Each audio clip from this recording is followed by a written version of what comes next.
Have you ever felt like Shaitan's whisper have poisoned your tongue, causing you to see something about someone that brought tears to their eyes and regrets to your soul?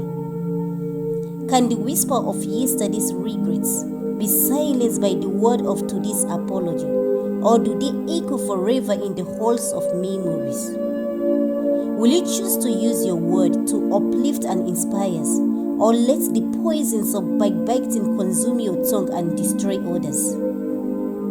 Can you imagine the horror of eating the flesh of your own dead brothers or sisters? The thought alone is repulsive, yet we engage in backbiting. That is exactly what we are doing, devouring the flesh of our own brothers and sisters, tearing them apart with our own tongue and causing them unimaginable pain and hurts.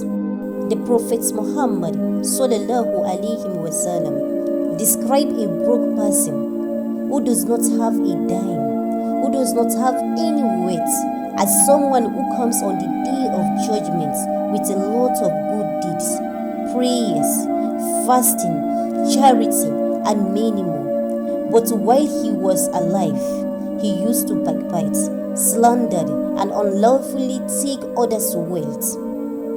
So on the day of judgment, Allah subhanahu wa ta'ala will bring this person to start compensating the victims from his own good deeds until they are depleted. Subhanallah. How bare will our record be then? So stop normalizing backbiting and gossiping. Do not hurt a soul. Do not slander someone. Do not abuse them. Shaitan often tempts us to engage in backbiting. He whispers negative thoughts and feelings in our hearts, encouraging us to speak ill of others and to focus on their flaws. Let's not be deceived.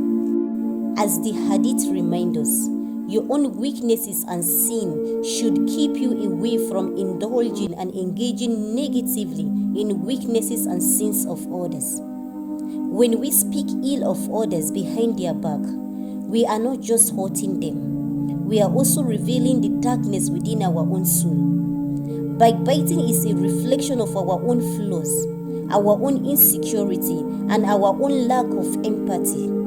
It's a poison that spreads quickly, destroying relationship and reputation, and leaving scars that may never fully heal.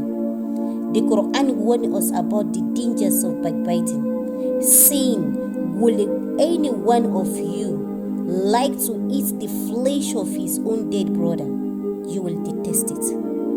Backbiting is worse to Allah than fornication and drinking alcohol, as fornication and drinking alcohol is a sin between you and your Lord. If you repent from them, Allah will accept your repentance. Yet backbiting is not forgiven unless the victims forgive you. It's so severe, yet we underestimated the severity of its punishments.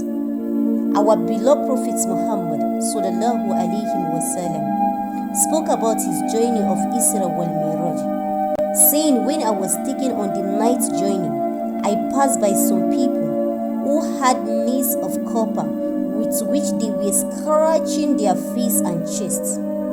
I asked, who are these people?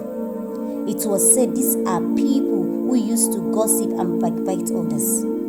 They are those who used to eat the flesh of people and defame them." Subhanallah. So let's guide our tongues with wisdom and kindness, speaking words that bring joy, peace, and benefits to others. May Allah grant us the strength to control our tongue and use our word for good, and protect us from the consequences of backbiting and gossip. Amen.